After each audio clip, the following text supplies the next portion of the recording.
दोस्तों एक बार फिर से स्वागत है आपका प्रजापति न्यूज में।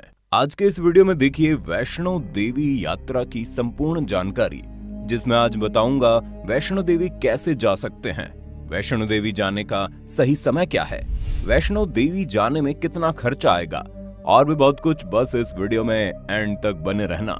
दोस्तों विश्व में सबसे पवित्र यात्रा मानी जाने वाली माँ वैष्णो देवी की यात्रा के बारे में कहा जाता है कि माँ के पास जाते नहीं बल्कि वो खुद हमें बुलाती है। अलग अलग राज्यों से यहाँ तक कि देश विदेश से लोग हर साल करीब 1 करोड़ की संख्या में माँ वैष्णो देवी के दर्शन के लिए आते हैं। ऐसे में दोस्तों देवी माँ की इस यात्रा के बारे में जानना तो बनता है। तो आइए आज मैं यानी आपका दोस्त विशाल प्रजापति आपको वैष्णो देवी की यात्रा के बारे में कुछ ऐसी महत्वपूर्ण चीजें बताने वाला हूँ जिसके बारे में हर किसी को जानकारी होनी ही चाहिए। लेकिन हाँ, वीडियो शुरू करने से पहले एक छोटी सी रिक्वेस्ट है। वीडियो के नीचे रेड कलर का सब्सक्राइब बटन दिख रहा होगा, उस पर क्लिक करके सब्सक्राइब कर लें और साइड में बेल आइकॉन भी दिख रहा होगा, उस पर भी क्लिक कर लें ताकि आपको वीडियो मिले सबसे पहले। कटरा में समुद्र तल से 5200 फीट ऊपर माता का भवन साल के 12 महीने 24 घंटे दर्शन के लिए खुला रहता है। दोस्तों कटरा से करीब 14 किलोमीटर की कठिन चढ़ाई करने के बाद माता के दर्शन करने का मौका मिलता है। वैसे तो यहाँ पर लोगों की भीड़ देखने को हर समय मिल जाएगी, लेकिन मई जून और त्योहारों के समय में यहाँ पर आने वाले लोगों की संख्या बहुत ही ज्यादा बढ़ जाती है। ऐसे में अगर आप वैष्णो देवी जा रहे हैं तो आप पहले से ही प्लान कर सकते हैं कि आप किस समय जाएंगे और वहाँ किस तरह का माहौल आपको देखने को मिलेगा। पर सबसे पहले सवाल ये आता है कि माता के भवन कटरा तक कैसे पहुंचा जाए। वैसे तो कटरा पहुंचने के लिए आप देश के अलग अलग कोने से बस, ट्रेन या फिर फ्लाइट का सहारा ले सकते हैं। ऐसे में मान लीजिए अगर कोई व्यक्ति दिल्ली से कटरा जा रहा है तो ये करीब 650 किलोमीटर की यात्रा है और यहाँ पहुंचने का सबसे सस्ता और आसान तरीका है ट्रेन का, जिसमें आप दिल्ली से 12 से 14 घंटे की यात्रा करके आराम से कटरा पहुंच जाएंगे।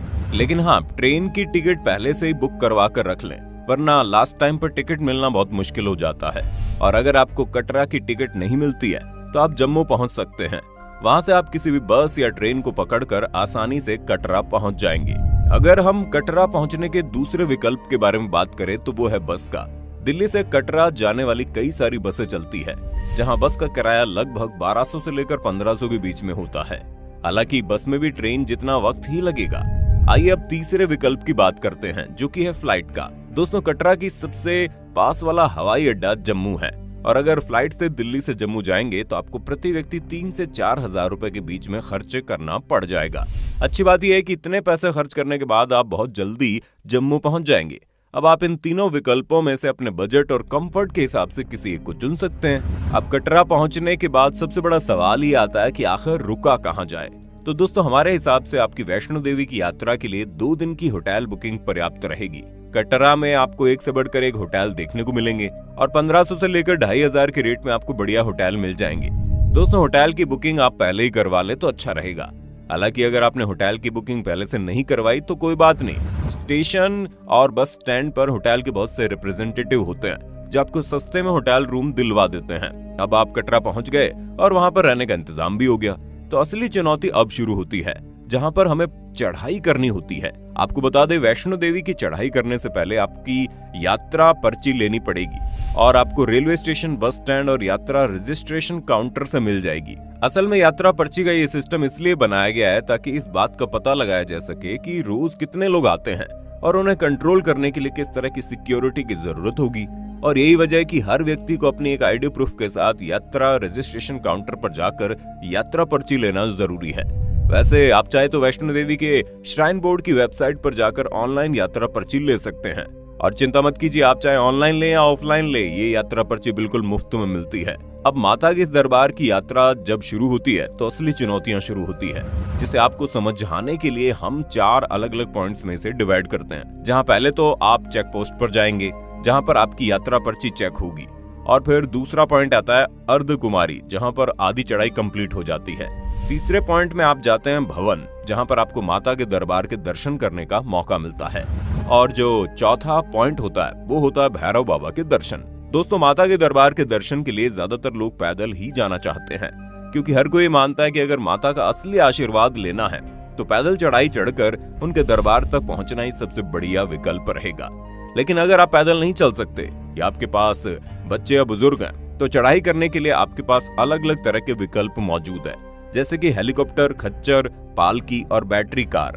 दोस्तों, हेलीकॉप्टर की मदद से आप केवल 7 मिनट की फ्लाइट से कटरा से सांझी छत पर पहुंच सकते हैं और फिर वहां से आपको माता का दरबार 2.5 किलोमीटर की दूरी पर मिल जाएगा। हेलीकॉप्टर की बुकिंग आपकी 1.5 से 2 महीने पहले खुल जाती है, जिसे मां वैष्णो देवी श्राइन बोर्ड की ऑफिशियल वेबसाइट से बुक करवा सकते हैं। इसमें आपको 1000 रुपए प्रति व्यक्ति के देने पड़ेंगे, वो भी एक साइड के।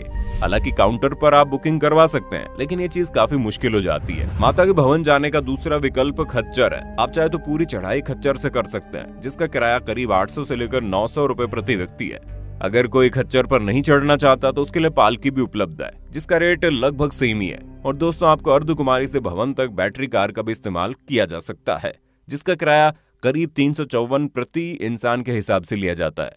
अब भवन पर पहुंचने के बाद आपको अपना सामान लॉकर में रखना होगा, जिसके लिए आप 1 भी रुपए नहीं देंगे। और फिर लॉकर में सामान रखने के बाद आप माता के भवन की एंट्री लाइन में लगकर माता के दर्शन कर सकते हैं। और अगर आप माता के बाद भैरव बाबा के दर्शन करना चाहते हैं तो भवन से लगभग 3 किलोमीटर और ऊपर भैरव बाबा का मंदिर है। वहां तक पहुंचने के लिए आप पैदल जा सकते हैं या फिर रोप वे से भी जा सकते हैं। तो आपको समझ में आ गया होगा वैष्णो देवी के दर्शन किस तरह से किए जाएंगे। अब आपका इस पर क्या कहना है कमेंट में बताइए, और इसी तरह की वीडियोस को देखते रहने के लिए हमारे चैनल प्रजापति न्यूज को सब्सक्राइब करना ना भूलें। और हाँ, हम फिर मिलेंगे नई वीडियो में, तब तक के लिए जय हिंद, जय भारत। दोस्तों, आपकी स्क्रीन पे 2 और वीडियोस दिख रही हैं, जिसे देखने के लिए आप इस स्क्रीन पर क्लिक करें। दोनों देखिएगा, बहुत अच्छी वीडियो बनी है।